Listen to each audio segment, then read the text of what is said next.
ये main topic जो है इसका ताल्लुक है आपके जो कहते हैं की डिपार्टमेंट्स ऑफ मैन्युफैक्चरिंग कंपनी। एक मैन्युफैक्चरिंग कंपनी के की डिपार्टमेंट कौन कौन से होते हैं, तो बड़ा सिंपल उन्होंने बात की है।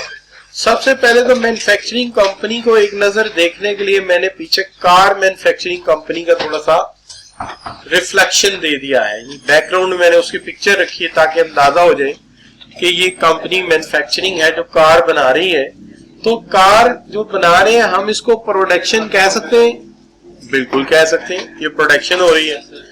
अच्छा, कार में नए नए फीचर लाने के लिए हमें रिसर्च एंड डेवलपमेंट की जरूरत पड़ती है। पर्टिकुलरली देख लीजिए, किसी जमाने में यामाहा नाम की बाइक 1 लीटर में 18 किलोमीटर करती थी, ठीक है, 1 to 5 मिनट 22 या 23 करता था। आज जो है आल्टो नाम की गाड़ी 24 किलोमीटर तक चली जाती है।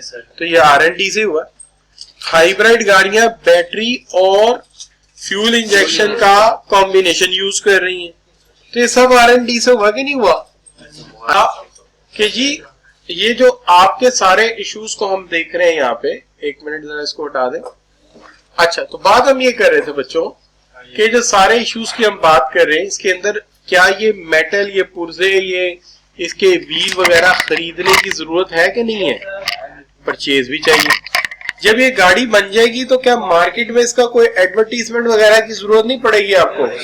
तो उसके लिए मार्केटिंग भी होना चाहिए, और फिर इसको बनाने के लिए इंजीनियर, टेक्नीशियंस लोगों की जरूरत है, तो HR भी होना चाहिए। और जब आप खरीद भी रहे, बेच भी रहे, तो उसका हिसाब भी तो रखना है, तो लिहाजा अकाउंट्स भी होना चाहिए, प्लानिंग करनी है तो फाइनेंस भी होना चाहिए, तो दोनों चीजें होनी चाहिए। अच्छा बच्चों, अब इसको 1 by 1 देखते हैं। पहला डिपार्टमेंट है प्रोडक्शन डिपार्टमेंट। प्रोडक्शन डिपार्टमेंट के मेन इश्यूज क्या है और ये है क्या? प्रोडक्शन डिपार्टमेंट वो तमाम नेसेसरी एक्टिविटीज कंडक्ट कर रहा है जिससे मटेरियल को हम कार की शक्ल में या प्रोडक्ट की शक्ल में कन्वर्ट करेंगे। ठीक हो गई बात? तो जब हमने इसे कन्वर्ट करना है तो जाहिर है कस्टमर्स ने कुछ ऑर्डर दिए होंगे, और जब ऑर्डर दिए होंगे तो उसकी कोई डेट भी तो दी होगी उसने कि किस डेट को मुझे गाड़ी चाहिए, लिहाजा उसकी हमें प्लानिंग करनी पड़ेगी और शेड्यूलिंग करनी पड़ेगी। क्या हाल है? फिर जब हमने प्लानिंग और शेड्यूलिंग कर लिया तो हमें अपनी जो लोअर वर्कफोर्स है, पर्टिकुलरली सुपरवाइजर वर्कफोर्स, इन पे कंट्रोल रखना पड़ेगा। सिर्फ शेड्यूलिंग करके दे दी तो आउटपुट नहीं मिलेगी, कंट्रोल रखना पड़ेगा कि जितना काम रोज का किया ये उतना काम कहा है ये करें। और फिर उसके बाद ये भी देखना होगा, काम कभी भी देखकर फारिग नहीं हो जाता बंदा, काम को चेक करने के लिए कोई यार्ड स्टिक भी रखने पड़ते हैं ताकि पता चले काम सही क्वालिटी पे हो रहा है या नहीं हो रहा। तो ये अहम काम है कि हमने स्केड्यूलिंग करनी है, ख्याल रखना है कि सुपरवाइजर वर्कर को जो काम दिया वो ये काम करें, और जब काम करें तो क्वालिटी इंश्योर करें कि जो चीज कर रहे हैं वो रिलायबल हो, कंसिस्टेंट हो, ड्यूरेबल हो, और जिस तरह के फीचर्स दिए गए वो उसके अंदर होने चाहिए काम। फिर उसके बाद प्लांट की मेंटेनेंस बड़ा अहम इशू है कि जो प्लांट चला रहे हैं वो एकदम स्टॉप हो गया तो सारे स्केड्यूल ही डिस्टर्ब कर देगा, लिहाजा उसकी रनिंग मेंटेनेंस भी होनी है और उसकी स्केड्यूल मेंटेनेंस भी होनी है। और उसके बाद कंट्रोल ऑफ इन्वेंट्री, ऐसा ना हो मशीन चल रही हो और पीछे 4 नट या बोल्ट गायब हो, वो डिलीवरी ना आई हो तो पूरी गाड़ी बननी बंद हो जाएगी। इवन एक स्प्रिंग ना मिला तो इंजन की सप्लिंग रुक जानी और पूरा प्लांट रुक जाना।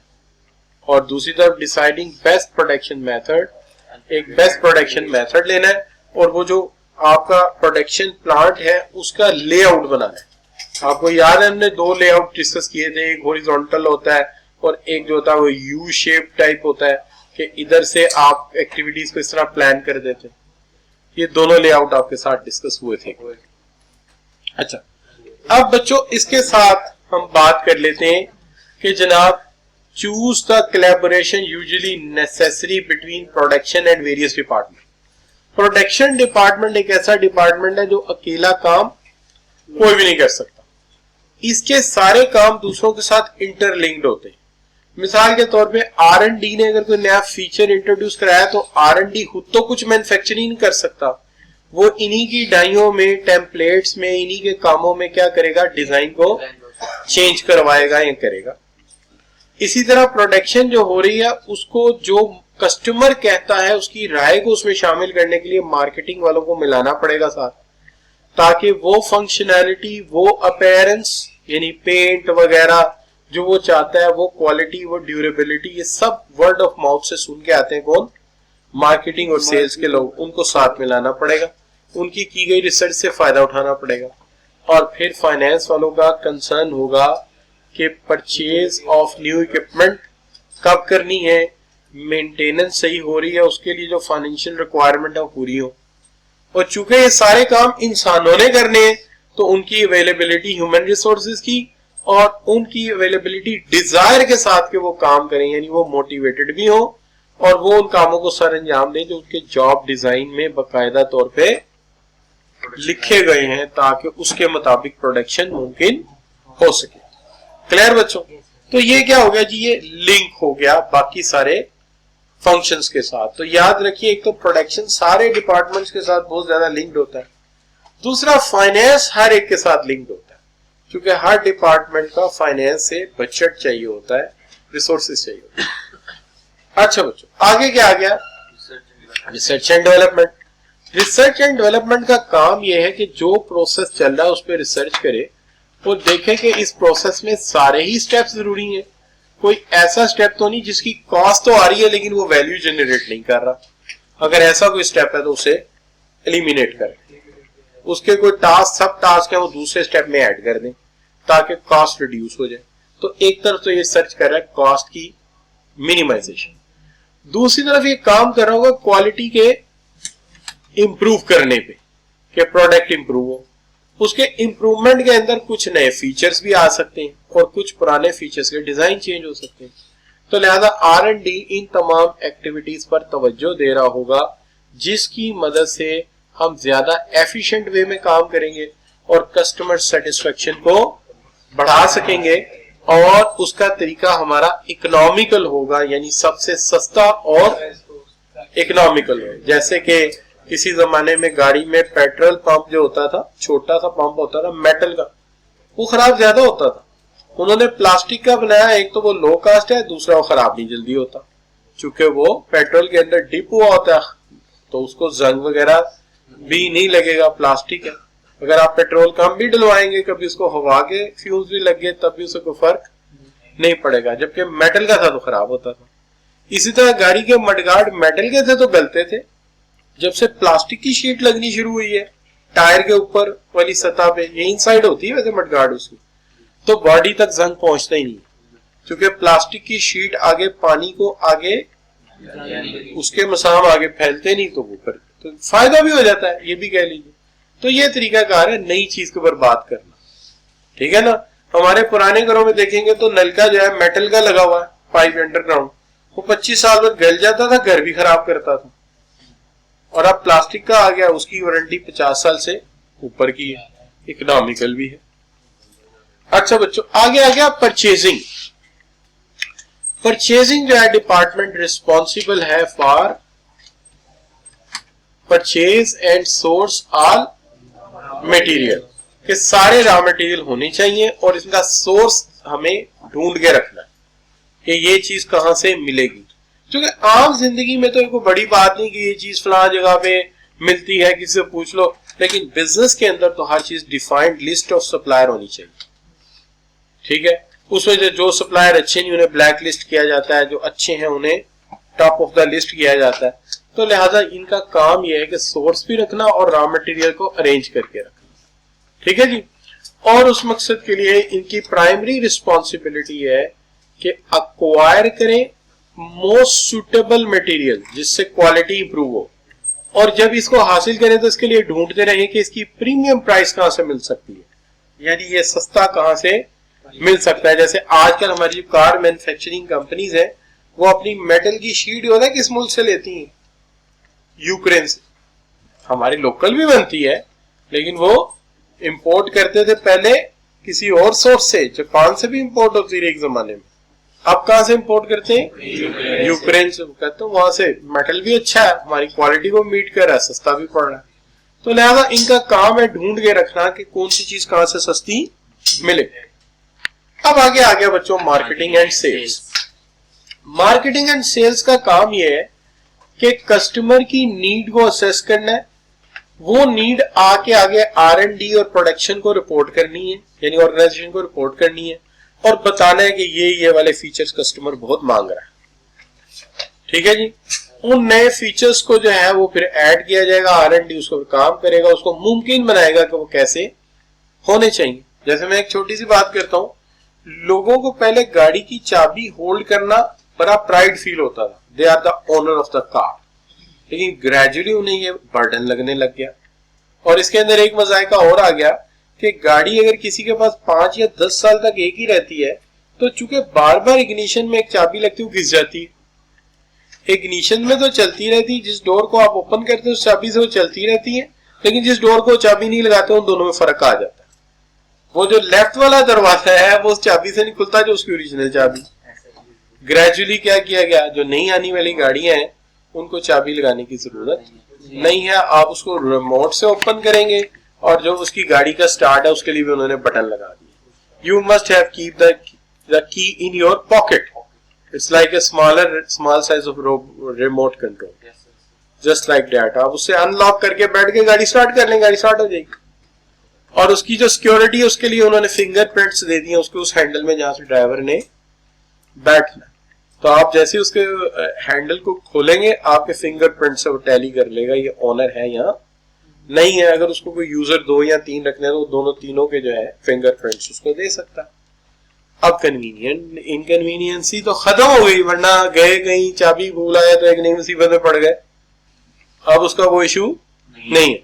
और इसमें इतनी बासहूलत है कि मेरे एक दोस्त है वो मरी गए और चाबी वहां किसी वजह से टूट गई या गिर के किसी जगह खाई वगैरह गिर गई। अब वो कहां से ढूंढ के लाए, गाड़ी लॉक हुई, उन्होंने अपनी वालदा को फोन किया कि स्पेयर चाबी से लाहौर में गाड़ी अनलॉक करें, और लाहौर से अनलॉक किया, वो मरी से बैठ के लाहौर आ गए सैटेलाइट के जरिए। तो आप ये कह सकते हैं कि वो सोचते रहते हैं कि कस्टमर को क्या चाहिए और उसके लिए नए नए काम जो है वो करते रहते हैं। तो लिहाजा ये सारे फीचर मार्केटिंग कन्वे करता है, और जब कंपेटिटर कोई ऐसी चीज लॉन्च करता है तो फौरन रिपोर्ट कर देता है कि ख्याल कर ले उसने ये चीज ऐड कर दी। फिर आगे इनका काम है एडवर्टाइजिंग करना, प्रमोशन करना, पब्लिक रिलेशन बिल्डअप करना। अब एडवर्टाइजिंग तो आप देखते हैं 3 मीडियाज आपने देखे होंगे, जैसे प्रिंट मीडिया, कौन से वाला बच्चों, अखबार वाला। अच्छा, फिर आपने इलेक्ट्रॉनिक मीडिया देखा होगा, टीवी वगैरह, और फिर उसके ऊपर सोशल मीडिया भी इसी का एक हिस्सा है, इलेक्ट्रॉनिक से चलता है ये भी। अच्छा, और फिर आउटडोर मीडिया जिसके अंदर बिल बोर्ड वगैरह है, बाकी चीजें। तो ये बच्चों ये पूरा एक आर्ट है। जब एक कंपनी एक स्कीम, कलर स्कीम लेके, एक थीम लेके चलती है तो वो अपने मैसेज के थीम को outdoor media, print media, social media और जो है आपका इलेक्ट्रॉनिक मीडिया, वो तमाम मीडिया पर सेम कलर यूज करते हैं, सेम लोगो यूज करते हैं, इवन सेम मॉडल यूज करते हैं, ताकि उसका मैसेज ज्यादा इंपैक्टफुल हो।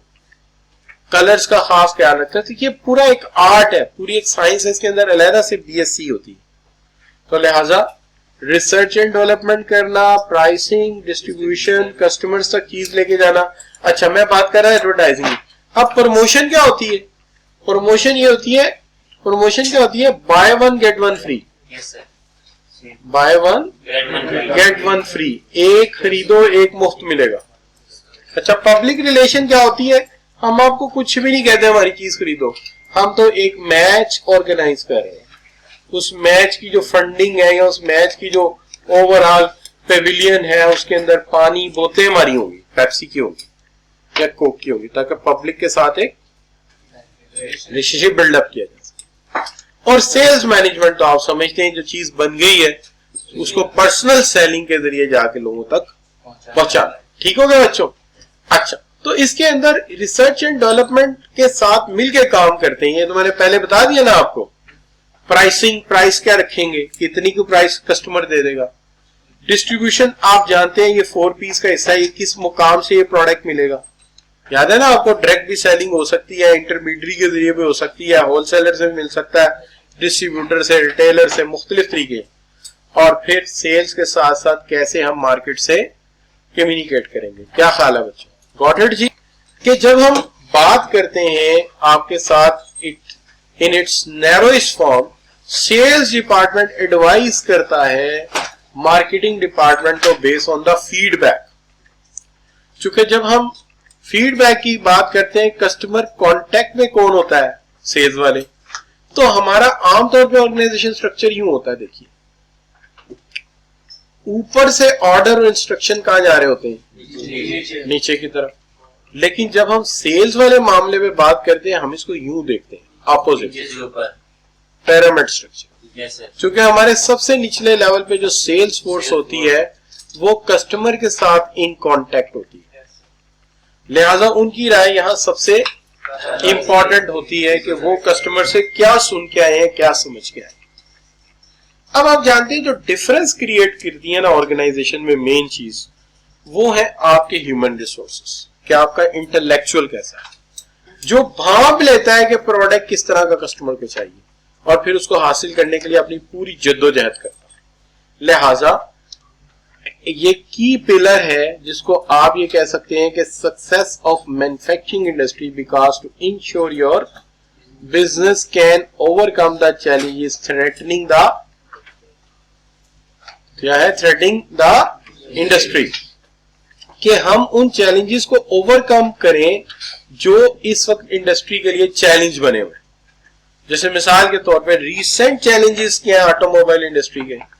वो ये है कि पाकिस्तान गवर्नमेंट इन्हें ओपन इंपोर्ट करने की इजाजत नहीं देगी। वो कहेगी कि आप गाड़ी बनाना चाहते हैं तो यहां मैक्सिमम मैन्युफैक्चरिंग कर लें, लेकिन हम आपको इतनी ज्यादा तादाद में इंपोर्ट अलाउ नहीं करते। वो ये कहते हैं कि जी हम जिस पुर्जे की आप बात करते हैं वो यहाँ टेक्निकली बनाना मुमकिन नहीं है, इतनी बड़ी इन्वेस्टमेंट हम इतने छोटे साइज की मार्केट के अंदर नहीं कर सकते। तो यही इंडस मोटर का मसला है।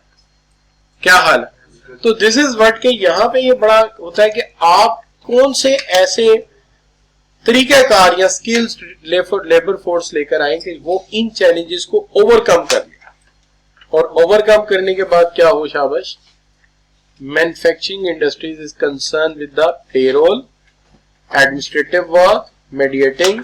क्योंकि जो लोग हैं, एचआर डिपार्टमेंट का काम है ना उनकी तनख्वाहें भरवाना, तो उनके पेरोल का ख्याल रखना, कब सैलरी मिल रही है। एडमिनिस्ट्रेटिव वर्क के अंदर उनके अपॉइंटमेंट्स, उनकी लीव, बाकी मामलात, मीडिएटिंग रोल प्ले करना, जहां कहीं इख्तलाफात है उनको आपस में मीडिएट करना। तो ये सारे के सारे काम है। और उसके बाद ह्यूमन रिसोर्स डेवलपमेंट करना, एचआरडी के इंजीनियर है, जाहिर है जैसे जैसे नई टेक्नोलॉजी आ रही कुछ नया सिखाना भी पड़ेगा कि नहीं? तो ये भी एक बड़ा इंपॉर्टेंट फंक्शन है कि वो ट्रेनिंग एंड डेवलपमेंट की जाए जिसकी मार्केट में जरूरत है। फाइनली क्या आ गया बच्चों? Accounting and finance. तो अकाउंटिंग एंड फाइनेंस की जब आप बात करते हैं तो इनका काम ये जो कुछ खरीदा जो कुछ बेचा सबका क्या करना पड़ेगा? रिकॉर्ड रखना पड़ेगा, ताकि हम टाइमली फाइनेंशियल स्टेटमेंट बना के मालिकान के सामने रख सकें। और मालिकान कौन है? Share holders. तो शेयर होल्डर के सामने रख सकें। प्रिपेयरिंग फाइनेंशियल स्टेटमेंट, ठीक है जी, फॉर क्या है? Reporting to stakeholder and shareholder, ताकि हमें वक्त पे इत्तला दे सके, ये हमने कमाया, ये हमने खर्च किया, ये टोटल प्रॉफिट है, इतना प्रॉफिट में से इतना आपका डिविडेंड है, उनको हर चीज क्लियर करें। और उसके बाद payroll, administration for paying wages, क्योंकि एक कारोबारी या मैन्युफैक्चरिंग इंडस्ट्री का सबसे बड़ा जो नाम है उसके अंदर एक और फैक्टर बड़ा अहम होता है, और वो ये है कि कमाकर जिम्मेदारी के साथ अपनी अदायगियां वक्त पे करें। दुनिया की सब इखलाकियात में ये बड़ी अहम इखलाकियात है कि to earn the money and meet the need of your stakeholders. ये एक इंसान के साथ भी है, आपके साथ भी है, फ्यूचर में आपकी अपनी फैमिली होगी। तो one of the most ethical lesson is this कि अच्छा कमाओ, पूरी कोशिश करो कि आप उनको बेस्ट डिलीवर कर सको।